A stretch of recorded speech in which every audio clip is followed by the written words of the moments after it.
The National Broadcasting Company presents The Adventures of Sam Spade, Detective. Sam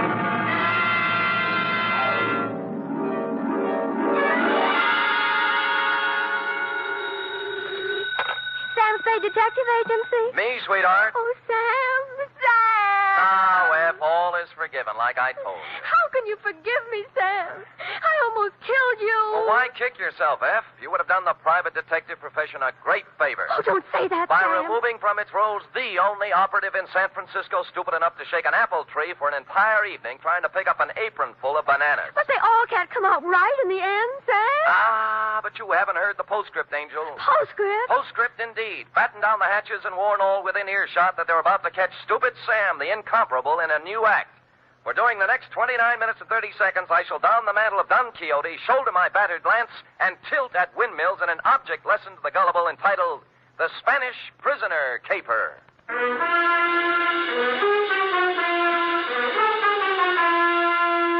Transcribed for NBC, William Spear, radio's outstanding producer-director of mystery and crime drama, brings you the greatest private detective of them all in The Adventures of Sam Spade.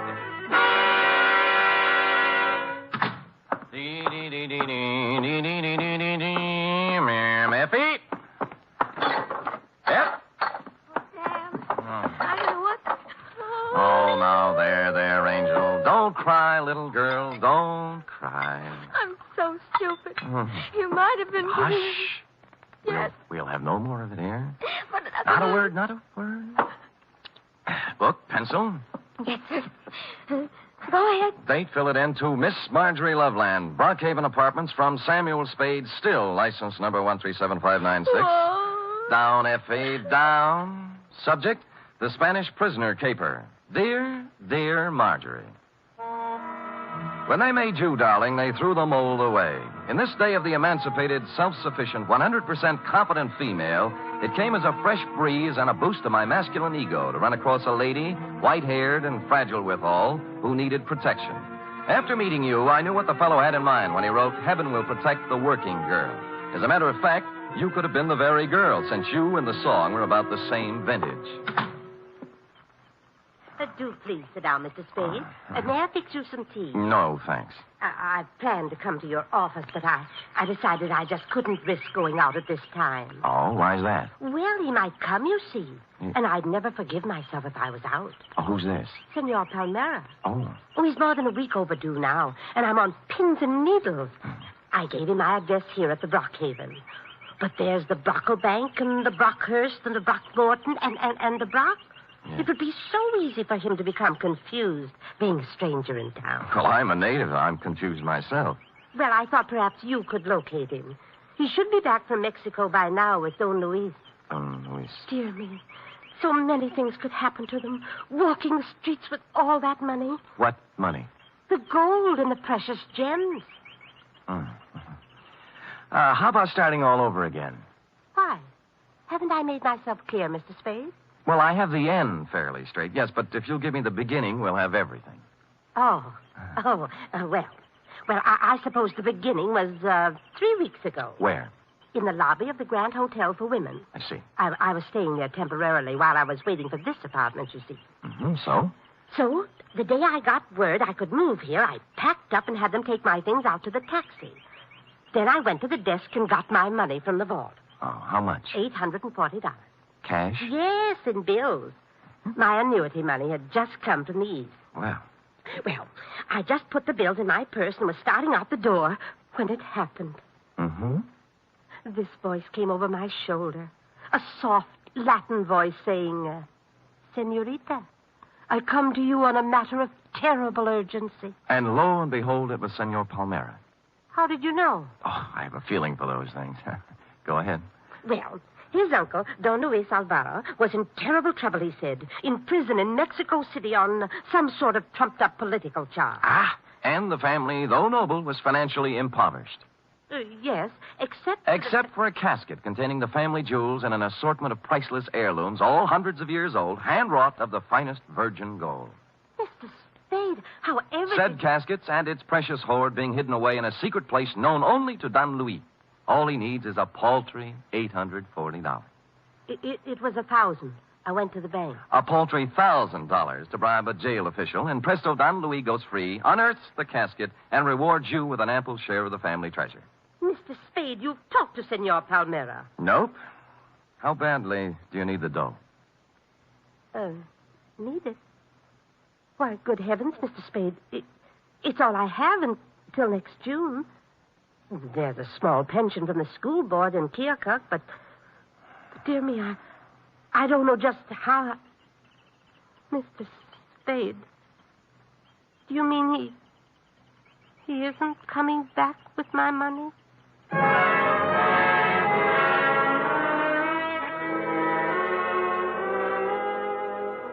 The truth of the matter, Marjorie, was that you'd fallen for the Spanish prisoner's swindle. A hoary old chestnut that goes back to the day of P.T. Barnum and before. But you look like if I gave you an honest answer, you'd dissolve into tears. And as I said, I was in one of my heaven and Spade will protect the working girl moods, so I made up a dishonest one. Mr. Spade, will I'll try and look him up. Maybe it's all a terrible misunderstanding. Oh, good.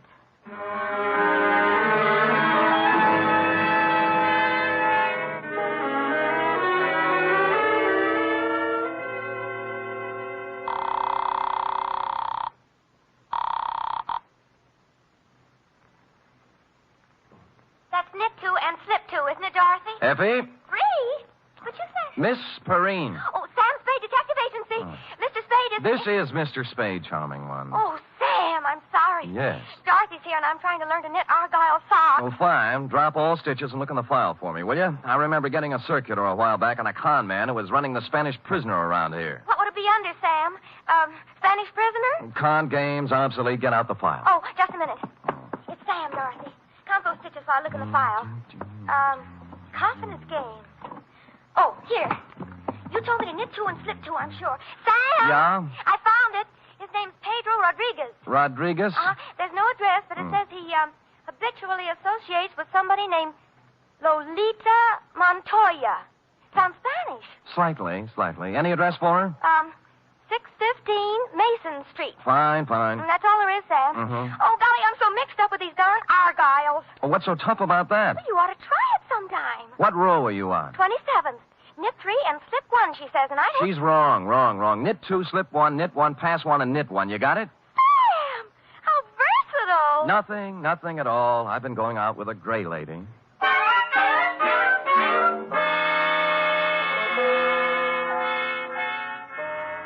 615 Mason Street was a very large apartment building with the usual brass plate in the entry listing the inhabitants, among which I was happy to note was Lolita Montoya, apartment 408. I picked up the house phone and pressed the button. Yeah? Telegram for Lolita Montoya. Lolita isn't here. Lolita? My Lolita? Who is calling? Just a telegram, Pop. Stick it in the box, eh? Money order. Somebody has to sign for it. But it may be important. I will take care of it, understand? Yes, I understand. Sonny, Yeah? climb back into that cab I saw you get out of. Hustle over to Western Union and tell the president Lolita's on a vacation. Get it? Score for you now. Hello? Well.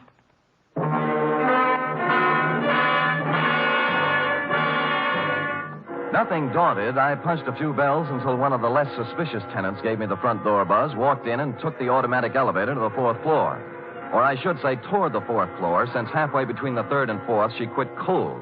The elevator, that is, but there were devices for such things. I pushed the button marked emergency, and it took me only 50 minutes to get out, assisted by the janitor, the manager, and 12 tenants. The doors on the 4th floor, it seemed, had been carelessly pried open and held that way by a magazine carelessly stuck in the crack. Continuing my stealthy approach to 408, I found my man and his pal had somehow sensed I was coming and run off without stopping to close the door. The apartment was filled with cigarette smoke and not much else, a bed, an empty dresser, and a table on which were one pot half full of foul black coffee, a little pointed gadget that looked like a nut pick, and a handful of metal shavings. I was contemplating what connection, if any, this had with your missing $1,000 when... Yeah? This is Stuyvesant, Pedro. I just wanted to inquire how everything is coming along, if at all. See, great. How much? Well, there's $1,000. Is it good? Oh, gee, boy, what do you think? Pedro, this here is joyous news. Like you said, Pedro, our Spanish prisoner is a valuable man. Huh? I must hustle over to the lighthouse and inform Lolita. Lighthouse? She has been very conscientious in the role, Pedro, very. Oh, see, great. It's not every girl who would sell out her grandfather so readily, Pedro. Nope. We must not take Lolita for granted. I will give it a new rumble, and we'll see you tonight at Simplex. Right? See, right. Au revoir, Pedro. Au revoir? What au revoir? Oulé, Snivy.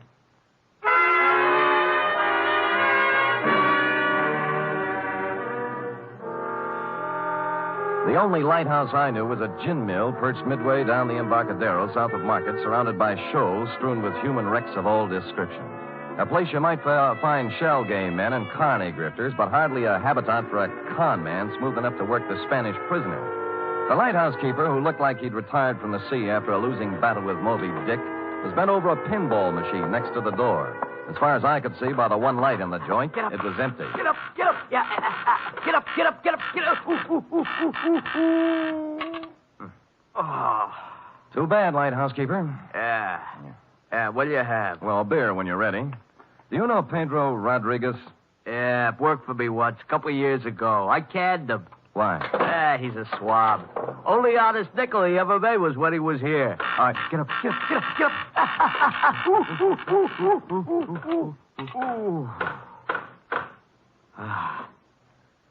Thanks. Yeah, crooked swab is Pedro Rodriguez. He's up to something right now, if you ask me. Spanish prisoner? Oh, you mixed up in it too, huh? Nope, I just want to be. How does it go? Well, I don't know much about it, only it seems to smell. See, Pedro was sitting at the bar the other night with another swab, talking about an old Spanish gent who's going to make him $1 million. Just come over from Spade. Get up, get up, get up, get up.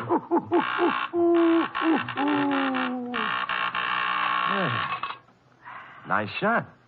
Body English, pure and simple. Yeah, so what about the Spanish gent? Well, I didn't hear no more about that. Hey, I'll tell you what you do. You ask Lolita about it. Anything Pedro is mixed up in, she generally knows about. Good. Where do I find Lolita? Let's see. I ain't sure whether it's the third or the fourth. Third or fourth what? The booth from the back there. Oh. She's been sitting there all night writing letters. You better be careful, though. She got an awful temper. Thanks, lighthouse keeper. How about the beer? Sure. Hey, Larry, draw one.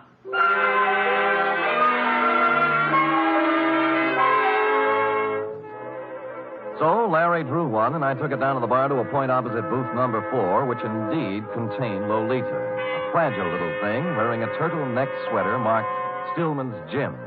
The table was covered with writing paper, and her alabaster brow was a mass of unsightly wrinkles as she chewed the end of her fountain pen. I'd no sooner settled down when the front door opened and what appeared to be the reincarnation of Gargantua the gorilla, only with clothes, steamed down the aisle and slid in next to Lolita, who was not alarmed at all. Lolita, I bear tidings. Listen to this. I am making progress. Grandfather dear, you cannot know how dire is the peril into which I have been thrust. Okay? Possibilities. Or maybe, Grandfather beloved. As I take up my pen in hand, I am overcome with fear. Things look very black indeed. I have fallen into the clutches of a... Darveston, what are you grinning at? I have just conversed with Pedro on the telephone. We are in. Really? Yeah. Hey, you mean no more letters? No more. Pedro is exalted. He says that... What's the matter? Are we interfering with your train of thought, Buster? No. Go right ahead. I'll just sit here and drink my beer. Wait a minute. Now, look, George, there is plenty of bar down near the front door. Leave him be, Lolita. He's just a schmuck. I'm not so sure. He's got an honest look about him I do not like. What is on your mind, George? Pedro. Pedro, huh? Yeah, he's getting careless. Shortchanged a friend of mine $1,000. How does this figure? This man is subtle, Stivey. Yeah. You are anxious to put the bite on Pedro for $1,000, right? Uh-huh. That is, unless Pedro wants to take a 5-year rap, it's up to him. 5-year rap for what? Stupidity. They ought to know better than to try to get by with a Spanish prisoner, honey. Spanish prisoner? He knows. What'd I tell you? It's a shakedown. Oh, you... Relax, Stuyvesant. Violence will get you nowhere. Out of my way, Stuyvesant. I'll show this tin horn. Lay off, Lolita, not the gun. I said get out of my way. You better let me have it, baby. Lolita, temper.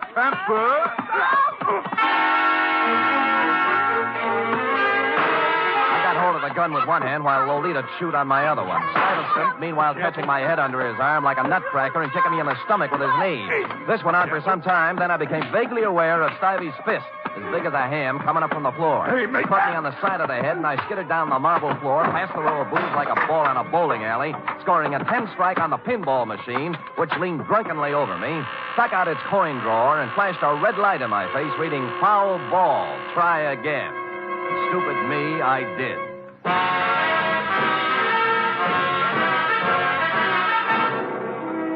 You are listening to the weekly adventure of radio's most famous detective, Sam Spade.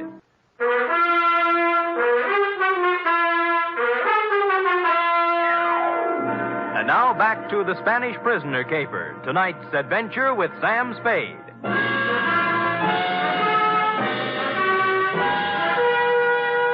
I came to with my head jammed between the brass rail and the bar next to what proved to be the lighthouse keeper's left shoe, parked as always in front of the pinball machine. Larry, that's up front. Oh.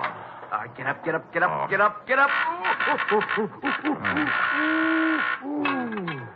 Where are they? Top hole is all filled with 3 balls to go. Congratulations. How about Lolita and the mug? Oh, Deb. All right, get up.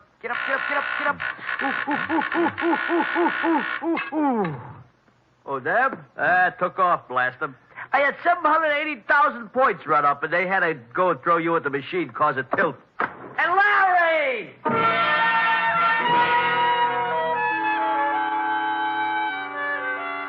I sat until the buzzing in my ears quieted down and tried to hark back to the phone conversation with Stuyvesant in the apartment. It came eventually, and I pried mine host, the lighthouse keeper, away from the pinball machine and sat him down next to me with the yellow and standard sections of the telephone book. Simplex Bar Supply? No. Simplex, Easy Do Garden Furniture, nope. How about Simplex Printing Company, 509 Sansom Street? Nope. Simplex Office Files. Simplex Service Station, 12th and... No. Well, how do you know, mate? There's 42 Simplexes in this book alone. You find one that sounds like the front for a con operation, I'll buy it. Let's see. Simplex Cleaners, nope. Simplex Associates, nope. What's that? Nothing suspicious. Simplex Associates. Business opportunities, investments, gold, oil, and mining securities, marked cards, loaded dice, and Las Vegas real estate. Nothing. Well, that just sounds like it might be a possibility, though. Yeah, real estate is... Midday. Homicide, Dundee. Sam Dundee, do me a favor, will you, pal? What? Run across the hall and check the bunco files. There's an outfit called Simplex Associates. Well, what's it about? Well, it started out as a con game. A grifter took my client for $1,000 on the Spanish prisoner. Spanish prisoner? Yeah. Well, what's that got to do with me? Call Bunko yourself, Sam. They're closed down at this time of night, Dundee. Be a sweetheart now, I'm will no you? sweetheart. I'm a homicide lieutenant, and I don't run a service agency for private detectives. Unless there's a corpse in it. You can take your business elsewhere. Dundee, look. Hold it, will you? I can't hold it. I got to get it. Lolita, where is she? Where is my... I got him. Put him down on the floor. The couch in the back. No, don't move. Easy. There. That's it. Lolita, I know she is here. They must free her. You must call the police and... Free her? Why was Pedro holding her? To make me do this thing, this terrible thing. And I have done it. But you must stop him now. He will let my Lolita go now. Then you must stop him. Millions of pesos in my honor. You must... Where is he? Simplex.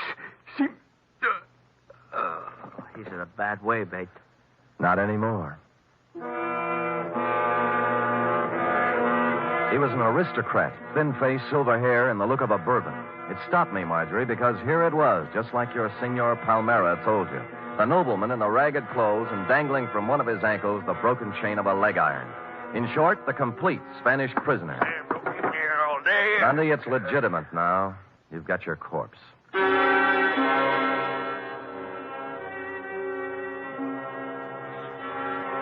There was nothing on him to indicate who he was or where he came from, but I had a feeling I'd seen him before. After making the lighthouse keeper promise me he'd lay off the pinball game until Dundee arrived, I took off for my office on a very practical errand. Sam!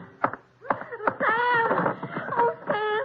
Oh, what are you doing? Buckling on my .45, sweetheart. If I had a light tank and a bazooka, I'd take them, too. Oh, Sam, your face I is know, all... sweetheart. Oh, Sam. Hmm? About the Spanish prison. Well, there's a real Spanish prisoner in this one, F. He's dead now, by the way, and from the cheap grift of $1,000 from a poor retired school teacher. We're now up in the $1 million bracket.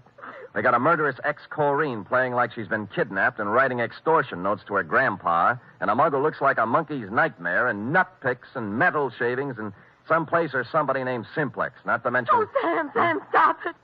It's all my fault. I was so mixed up with the Argyles. What have the Argyles got to do with it? When you called about the file, the circular on the confidence man. Yeah? I was looking under Kong under the C's, but I got out the one next to it by mistake. No. Yes. The one marked counterfeiters.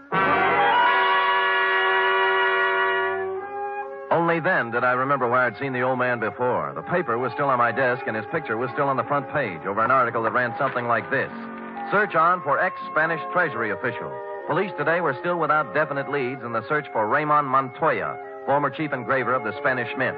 Montoya, who arrived in San Francisco 3 weeks ago to visit his granddaughter, vanished from his hotel room shortly after checking in, etc., etc., etc. Yes, Sam? Call Lieutenant Dundee at the lighthouse on the Embarcadero. Also call the Treasury Department. Tell them both Pedro Rodriguez and his 2 assistants are even now busily running off currency from plates engraved by Ramon Montoya at the Simplex Printing Company, 509 Sansom Street. Yes, sir.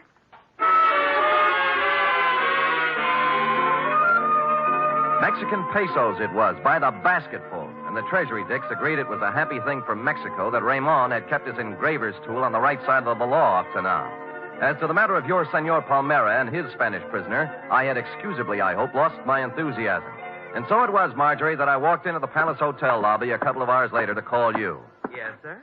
I'd like some nickels to phone, please. Why, sir. Shall I? No. They're phony Mexican bills. Oh, dear. Dear me. Oh, good heavens. You shouldn't show money around like that. I just stuck them in my pockets for evidence. Forgot to turn them over to the Treasury. Here we are. Here's the dime. Yes, sir. And here you are. Yep. Hey, senor. You dropped some big money. Keep it. Huh? Yeah. Put these back in my pocket.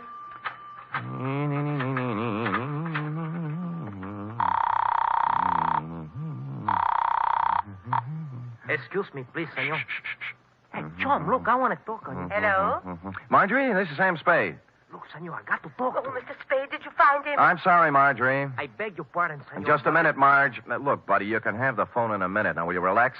You mean my money is gone? I'm afraid so, Marge. It's an expensive lesson, but it's worth it if you remember, honey. From now on, never flash your money in public places. Senor, please. I'm almost through. Will you wait a minute? And never trust strangers, Marge. The world is full of sharks looking around for easy, middle-aged ladies with bankrolls. But he seemed so honest, Mr. Spade. That's the trouble. The way he came up to me and said, Senorita, I come to you on a matter of terrible urgency. I know. He saw your bankroll, Senor, and he I come figured... to you on a matter of terrible urgency. Figured you look like an easy mark, Marge, so...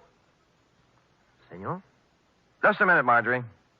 What did you say? I say I come to you on a matter of terrible urgency. My uncle, Don Luis Alvarado, he's in awful trouble. Oh?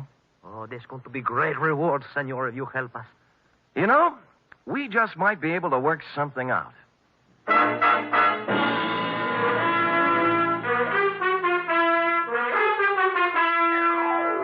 Well, Marjorie, he had $1,358, from which I deducted your $1,000 enclosed herewith, plus $58 representing my standard retainer. Period. End of report. Oh, it must be awful to be gullible like that. Dear, sweet little soul. Yes. Imagine her falling for a transparent swindle like that. You know, that's one thing I've learned from you, Sam. Oh? I have my savings in a real good, solid thing. What's that? An avocado mine. An avocado mine? Where? In Nome. That's in Alaska, you know. Mm-hmm. Well, nevertheless, and notwithstanding, go type that up. Here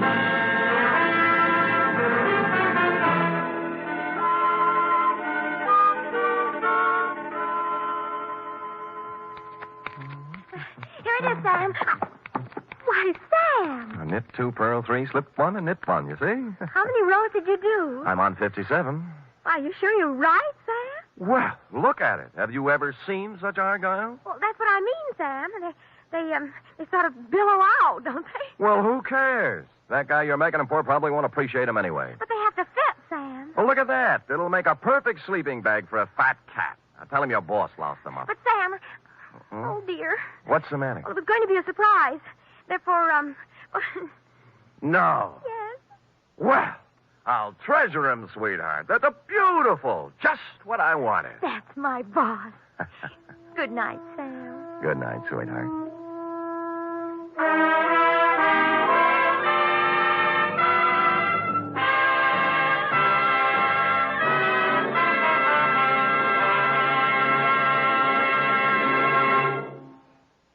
Tonight's transcribed adventure of Sam Spade was produced, edited, and directed by William Spear. Sam Spade was played by Stephen Dunn. Lorene Tuttle is Effie. Also in the cast were Verna Felton, Lou Merrill, Shirley Mitchell, Ed Max, Jerry Hausner, Nestor Paiva, and Tony Barrett. Script for tonight's adventures by Harold Swanton. Musical scoring by Lud Gluskin, conducted by Robert Armbruster.